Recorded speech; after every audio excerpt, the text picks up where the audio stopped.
2020년이 이제 얼마 남지 않았습니다. 정말 5일 남은 건데요. 오늘 예배가 올해 드리는 마지막 주일 예배입니다. 송구영신 예배 드리고 나면 2020년 드렸던 예배들 이제 다 드리게 되는데요. 제가 이제 매주 주보를 만드는데 주보를 만들 때마다 이 세월이 흐르는 것을 느끼게 됩니다. 52번의 주보를 다른 특별 예배 빼면은요, 주일 주보를 만들어야 되는데 하나씩 번호를 매길 때마다 시간이 이만큼 흘렀구나, 그걸 느끼게 됩니다. 어제 52번째 주보를 만들면서 이렇게 한 해가 가는구나 하는 생각을 했습니다. 이제 한 해를 이렇게 마무리를 잘 해야 하는데 어떻게 좀 마무리를 잘 하고 계신지 모르겠습니다.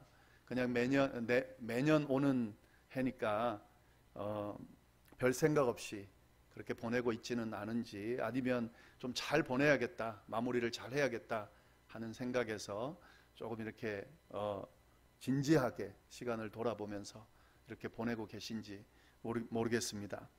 잘 마무리하는 것이 참 중요한데요. 특별히 우리 그리스도인들은 잘 마무리하는 것이 참 중요합니다. 한 해를 잘 마무리해야 또 새해를 또 희망차게 맞을 수 있기 때문에요. 우리 2020년 한 해 잘 마무리하는 것이 중요하겠습니다. 그런데 이제 이 그리스도인들이 한 해를 마무리할 때에 어떻게 마무리하는 게 좋을까? 이 그리스도인이다라고 하면 감사와 찬양, 어떤 상황에서도 감사와 찬양을 드릴 줄 아는 사람들이 그리스도인이거든요. 그렇게 보면 우리가 2020년 한 해를 마무리한다고 했을 때는 이 그리스도인의 마무리로 한다면 감사와 찬양을 하는, 감사와 찬양을 드리는 그런 2020년이었다, 이제 이렇게 마무리를 해야 되는데요. 그런데 어떻습니까? 제가 말씀드린 것처럼 이렇게 그리스도인답게 그렇게 올 한 해 2020년 마무리할 수 있겠습니까? 솔직히 이제 저희가 좀 돌아보면 그렇게 마무리하는 것이 쉽지는 않을 것 같습니다. 왜냐하면은 이 올 한 해를 좀 돌아보면은요, 그 어느 때보다 힘든 때였다라고 하는 사실 아마 다 동의를 하실 겁니다. 2020년 이 한 해는 아마 대부분 경험하지 못한, 일생 동안 경험하지 못한 그런 사건, 상황들을 맞으면서 그렇게 한 해를 보냈다. 그래서 참 힘들다, 아마 이렇게 생각을 할 겁니다. 심지어 지금 그 상황이 계속되고 있고요. 안타까운 것은 아마 내년 새해에도 이런 힘든 시간이 계속 될 겁니다. 그러니까 이 한 해를 마무리할 때 감사와 찬양으로 마무리해야 되는 건 알겠는데, 그렇게 쉽게 감사하고 쉽게 찬양하고 이렇게 마무리할 수는 없는 그런 상황이 분명하다 하는 거죠. 분명히 이렇게 고백하는 사람들도 있을 거라는 생각이 들어요. 이렇게 극단적으로 좀 표현하면은요, 올 한 해 동안 하나님께서 아무 일도 내게 행하지 않으셨다. 어떤 은혜와 은총도 베풀지 않으셨다. 분명히 혼란스럽고 힘든 상황이었는데 하나님께서는 이 힘들고 어려운 순간을 전혀 돌아보지 않으셨다. 나는 어떤 하나님의 은혜도 어떤 하나님의 은총도 느끼지 못했다. 그래서 나는 올 한 해를 절대 감사하면서 마무리할 수 없다. 찬양하면서 마무리할 수가 없다. 왜냐하면 하나님께서 이 한 해를 그렇게 돌보시며 은혜와 은총으로 나를 인도하셨다고 느껴지지 않기 때문에 나는 그렇게 고백할 수가 없다라고 말하는 분들도 아마 있지 않을까 하는 생각이 듭니다. 극단적인 표현이라고 말씀드렸지만 충분히 그럴 수 있는 그런 한 해였다라는 생각이 듭니다. 그런데 그렇게 마무리하면 안 되잖아요. 지금 저희가 이 마지막 주일 예배를 드리고 있는데 그렇게 마치 패배자처럼 감사와 찬양을 드리는 것이, 어떤 상황에도 감사와 찬양을 드릴 줄 아는 사람들이 그리스도인들인데 이렇게 이 올 한 해는 감사와 찬양 드릴 수 없다 이렇게 결론 짓고 마무리하면 그러면 좀 안 될 것 같아요. 그건 너무 안타까운 일인 것 같습니다. 그래서 오늘 저는 이 마지막 주일 예배를 드리면서요, 그렇게 마무리하지 말고 정말 감사와 찬양을 드리면서 좀 마무리했으면 좋겠다 하는 마음으로 오늘 이사야가 고백하는 이 이사야서 말씀을 가지고 그렇게 마무리하기를 원하는 마음으로 이 말씀을 함께 나누고자 합니다. 그래서 이사야처럼 우리도 고백하면서 한 해를 마무리하면 참 좋겠습니다. 그렇게 마무리할 때에 우리가 진짜 그리스도인답게 한 해를 살았다 이렇게 고백할 수 있기 때문에 그렇습니다. 오늘 본문에 나오는 이사야는 이렇게 고백을 합니다. 7절 말씀을 좀 보시면은요, 뭐라고 고백하냐면 이렇게 고백을 해요. 내가 여호와께서 우리에게 베푸신 모든 자비와 그의 찬송을 말하며 그의 사랑을 따라 그의 많은 자비를 따라 이스라엘 집에 베푸신 큰 은총을 말하리라 이렇게 고백을 합니다. 주보에 지금 제가 올려놓은 그 번역 중에 성경 본문이 올라가 있는데요, 새 번역 성경을 제가 올려놨습니다. 매주 제가 이 주보에다가 다른 번역 성경을 올리고 있는데 새 번역 성경으로 보면 이렇게 돼 있어요. 7절 말씀 제가 다시 한번 읽어보겠습니다. 나는 주님께서 베풀어 주신 변함없는 사랑을 말하고 주님께서 우리에게 하여 주신 일로 주님을 찬양하였습니다. 주님께서 우리에게 베푸신 은혜, 그의 긍휼과 그의 풍성한 자비를 따라서 이스라엘 집에 베푸신 크신 은총을 내가 전하려 합니다. 이 고백이에요. 이게 이사야의 고백입니다. 하나님께서 베풀어 주신 사랑, 변함없는 사랑, 그리고 우리에게 하여 주신 일 때문에 주님을 찬양한다라고 지금 고백하고 있는 거죠. 이 고백이야말로 하나님의 백성들이 해야 되는 고백이거든요. 주님께서 베풀어 주신 변함없는 사랑 때문에, 주님께서 내게 행하신 일들 때문에, 그래서 내가 하나님을 찬양합니다, 감사합니다 라고 고백할 수 있는 사람들, 그것이 그리스도인이거든요. 저희가 한 해를 마무리하면서 이 고백을 할 수 있어야 됩니다. 하나님께서 베풀어 주신 변함없는 사랑 때문에, 하나님께서 행해 주신 그 일들 때문에 제가 하나님을 찬양합니다, 감사합니다 이렇게 마무리할 수 있어야 된다 하는 거죠. 저희가 이렇게 고백하면서 한 해를 마무리할 수 있게 되기를 바랍니다. 그런데요, 그럼에도 불구하고 아까도 말씀드렸잖아요. 이런 고백을 하기가 힘들면 어떡하나 그렇게 질문이 나올 수 있죠. 제가 이 본문 말씀을 선택한 이유가 있습니다. 또 이 고백을 할 수 있고 또 해야 된다라고 말씀드리는 이유가 있습니다. 그 말씀을 좀 드려보도록 하겠습니다. 지금 이 본문 이사야 63장 7절부터 9절 말씀은 일부분이에요. 지금 제가 일부분만 읽어드렸습니다. 그리고 그 일부분만 저희가 함께 읽고 있습니다.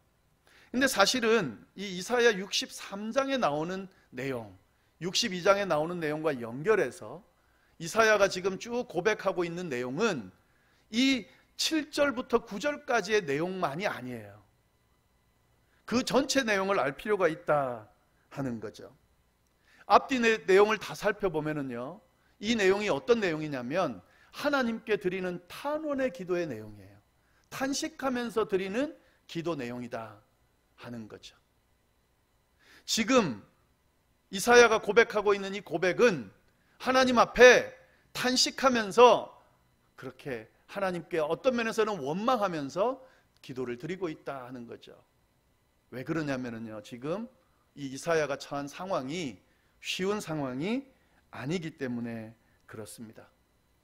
이사야가 지금 이 기도를 드리고 있는 시점에 그 어떤 상황, 어떤 일이 일어났냐면요, 이스라엘의 중심인 예루살렘이 적들로부터 다 파괴된 상황에서 이 기도를 드리고 있다 하는 거죠.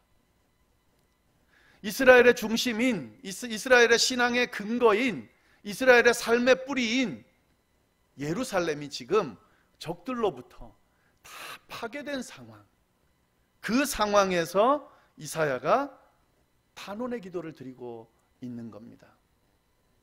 여러분, 예루살렘이 다 파괴됐다는 것은 이스라엘 백성에게 있어서 모든 것이 끝났다라고 봐도 됩니다.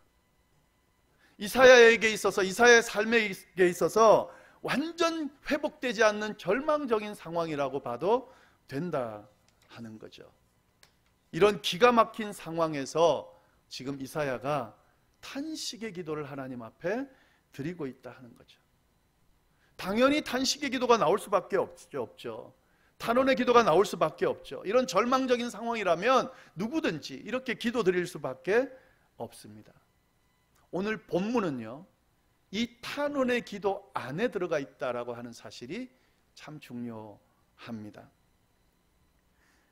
절망적인 상황에서, 힘들고 어려움을 겪고 있는 상황에서 드리는 이 탄원의 기도 내용 안에 오늘 본문의 내용이 들어가 있다 하는 거죠.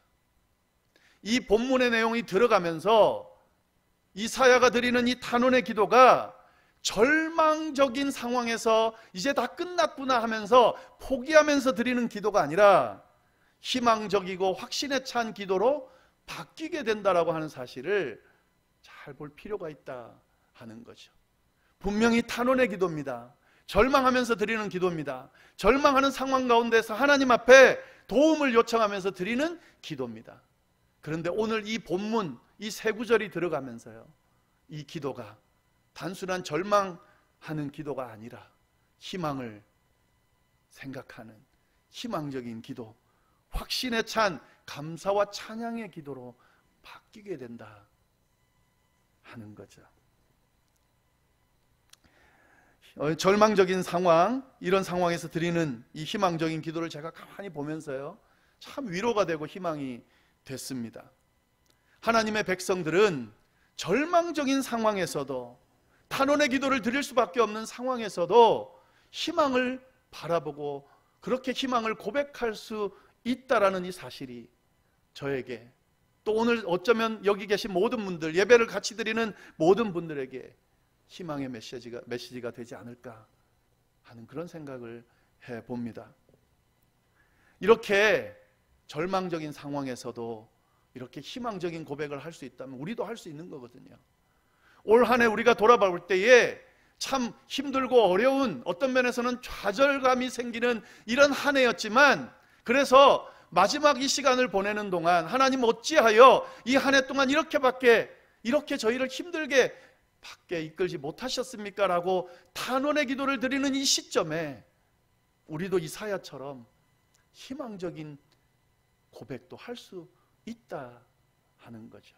이 가운데서도 희망을 볼 수 있다 하는 거죠. 더 나아가서는 감사와 찬양의 고백을 할 수 있다 하는 겁니다. 그래서 이 말씀은 굉장히 우리에게 희망적인 그런 메시지를 전해주고 있다 하는 거죠. 그런 의미에서 저는 이 고백을 함께 했으면 좋겠다 하는 거예요. 2020년 마무리하는 이 마지막 주일, 그냥 힘들었다 이렇게 고백하지 말고 우리도 이사야처럼 이 고백을 함께 할 수 있게 되기를 간절히 바랍니다. 이 내용을 조금 더 자세히 살펴보겠습니다. 이 이사야가 고백한 내용, 감사와 찬양을 할 수 있는 근거가 뭐냐? 그게 뭐냐면요, 이스라엘 집에 베푸신 은총 때문에 그렇습니다. 크신 은총 때문에 그렇습니다. 탄원의 기도를 드리면서도 이 이사야가 이렇게 감사와 찬양의 고백을 할 수 있는 이유는 이스라엘 집에 베푸신 크신 은총 때문에 그렇다 하는 거죠. 변함없이 베풀어 주신 그 은혜, 그리고 긍휼과 풍성한 자비로 베풀어 주신 그 은혜 때문에 이 고백을 할 수 있다 하는 거죠. 이게 신앙인의 자세입니다. 이게 하나님의 백성의 모습입니다. 우리에게 주어지는 사건과 상황에 시선 뺏기지 않는 사람들, 어떤 상황에서도 하나님께서 베풀어 주신 은혜에 집중할 줄 아는 사람들, 그것이 성도의 모습이다 하는 거죠. 하나님께서 베푸신 은혜가 있습니다. 올 한 해 힘들었음에도 불구하고, 그럼에도 불구하고 베푸신 크신 은총이 있습니다. 그 은총 때문에 희망을 저버리지 않는 사람들, 그 은총 때문에 감사와 찬양으로 삶을, 또 한 해를 마무리할 줄 아는 사람들, 그 사람들이 바로 그리스도인이다, 하나님의 백성이다 하는 거죠. 그러면 이사야가 고백하는 이스라엘 집에 베푸신 크신 은총이 뭘까? 그 다음 절 8절 9절에요 아주 자세하게 묘사를 해놨어요. 도대체 이사야는 이런 절망적인 상황에서, 탄원의 기도를 드리는 그 상황에서 어떻게 이렇게 감사와 찬양 고백을 할 수 있었을까? 이스라엘 집에 베푸신 크신 은총이 뭘까? 한번 보겠습니다. 말씀 먼저 보겠습니다. 8절 말씀이 이렇게 되어 있습니다. 그가 말씀하시되 그들은 실로 나의 백성이요 거짓을 행하지 아니하는 자녀라 하시고 그들의 구원자가 되사. 새번역 성경으로 제가 다시 한번 읽어보겠습니다. 주님께서 이르시기를 그들은 나의 백성이며 그들은 나를 속이지 않는 자녀들이다 하셨습니다. 그런 다음에 그들의 구원자가 되어 주셨습니다. 이사야가 고백하는 이스라엘 집에 베푸신 크신 은총이 뭐냐면 나의 자녀다, 나의 백성이다 라고 불러주시는 은총입니다. 나의 백성이고 거짓을 행하지 않는 나의 자녀다 라고 불러주시면서 구원자가 되어주신 그 은총을 지금 이사야가 감사하고 찬양하고 있습니다. 이스라엘 백성들은 하나님 앞에 불순종한 모습으로, 부족한 모습으로, 나약한 모습으로 섰습니다. 그리고 때로는 그로 인하여 하나님의 심판을 받았습니다. 역경 속에서 살았습니다. 광야 생활도 했고 남들의 노예로도 있었습니다. 그럼에도 불구하고 하나님이 그들을 향하여 뭐라고 이야기하시냐면 너희는 나의 백성이다, 나의 자녀다 이렇게 말해 주셨다 하는 거죠. 이것이 이스라엘에게 베푸신 하나님의 은총입니다. 올 한 해 지내면서요 힘들고 어려운 일들이 많았어요. 하나님 앞에 우리가 부끄러운 모습도 많았고 또 때로는 하나님께서 우리를 서운하게 하실 때도 있었습니다. 우리의 기도에 귀 기울이지 않는 것처럼 느껴질 때도 있었습니다. 그런데 여러분, 어떤 사건, 어떤 상황 가운데서도 하나님이 우리를 향하여 끊임없이 하신 말씀 뭐냐면 너희는 나의 자녀다, 나의 백성이다, 내가 너를 구했다, 구원자로 내가 너에게 다가갔다 이렇게 말씀해 주셨다 하는 거죠. 이렇게 다가와 주셨다 하는 거죠.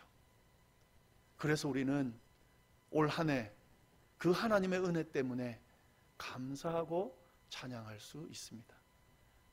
부족한 우리에게 여전히 하나님의 자녀라, 하나님의 백성이라 불러주시기 때문에 그 하나님을 믿고 이렇게 마지막 주일 예배를 드리기 위해서 하나님 앞에 선 우리들을 향하여 그렇게 고백해 주시는 은혜 때문에, 은총 때문에 우리가 한 해를 감사하면서 찬양하면서 마무리할 수 있는 거죠. 아무리 좋은 일들이 많고 내가 원하는 대로 다 이루어졌다 해도 하나님이 나로 하여금 나를 바라보면서 내 자녀다, 내 백성이다 불러주시지 않는다면, 전혀 하나님과 나 사이에 아무런 관련이 없는 사람으로 그렇게 하나님이 나를 대하신다면 그건 복이 아니죠. 그건 감사거리가 아닌 거죠. 특히 하나님의 백성들, 그리스도인에게는 그건 복이 아닐 뿐만 아니라 어떤 면에서는 저주죠. 근데 하나님이 오늘 말씀을 통해서 분명하게 이야기해 주십니다.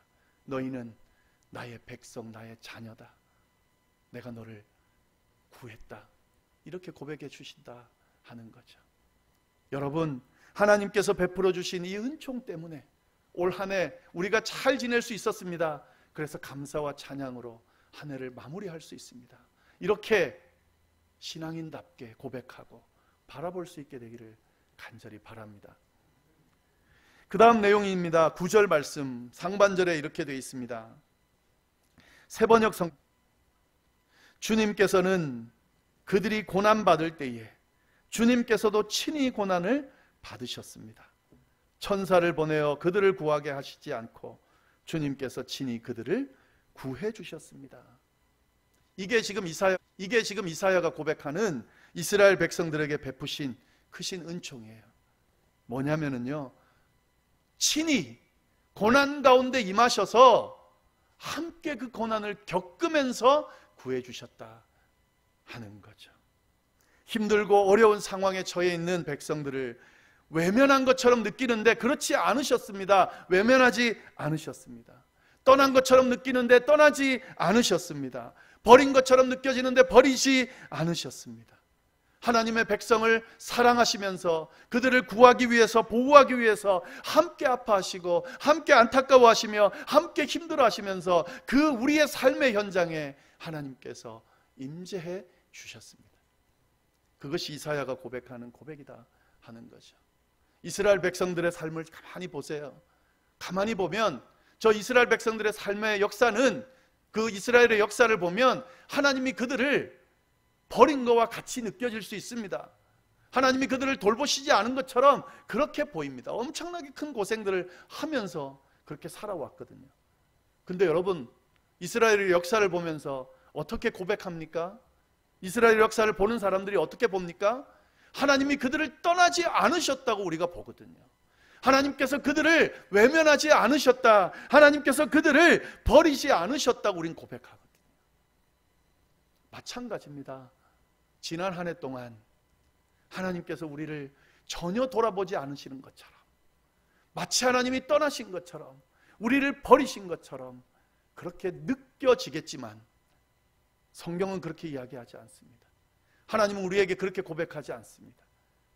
떠나지 않았다고, 버리지 않았다고, 외면하지 않았다고 그렇게 이야기해 주십니다.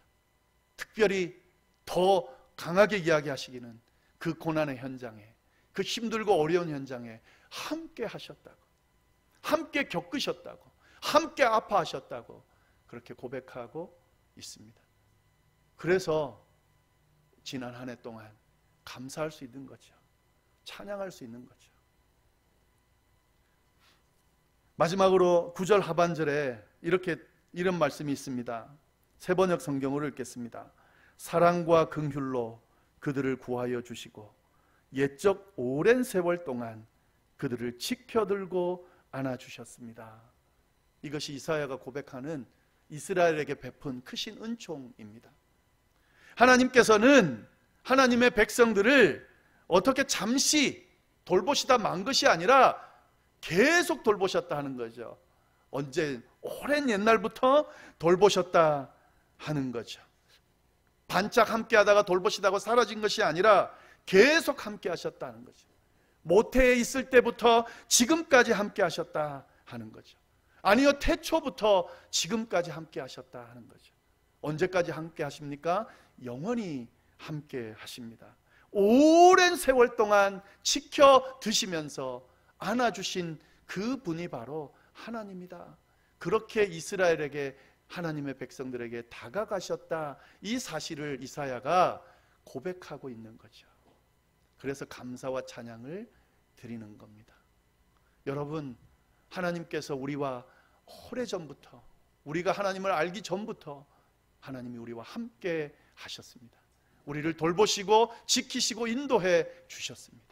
그 하나님께서 지난 한 해도, 올 한 해도 함께 하셔서 내년에도 함께 하실 거고 주님 앞에 설 때까지 함께 하실 겁니다. 그리고 영원한 그 나라에서 영원토록 함께 하실 겁니다. 우리를 지켜 세우고 안아주실 겁니다. 그래서 그 은총 때문에 우리가 지난 한 해를 감사할 수 있는 거죠. 그래서 2020년 마감하면서요, 하나님 앞에 감사 찬양을 드릴 수 있는 충분한 근거가 되는 거죠. 여전히 변함없이 함께 해주시는 그 하나님, 나의 백성, 나의 자녀라고 불러주시고, 그리고 나를 구원하기 위하여 성육신 하셔서 육신의 몸을 입고, 육신의 몸을 입고 산다는 것이 인생살이가 얼마나 힘든다는 걸 다 겪으시고, 그 이상으로 우리를 구원하기 위해서 십자가의 죽음을 당하시는 그 모든 것을 감수하시면서 친히 우리를 구원하여 주신 그 하나님께서 오래전부터 영원토록 우리와 함께 하시면서 우리를 돌보시기 때문에 우리가 감사와 찬양으로 순간순간을, 한 해를 보낼 수 있다 하는 거죠. 이것이 오늘 이사야를 통해서 우리에게 주시는 하나님의 말씀입니다. 같이 기도하겠습니다.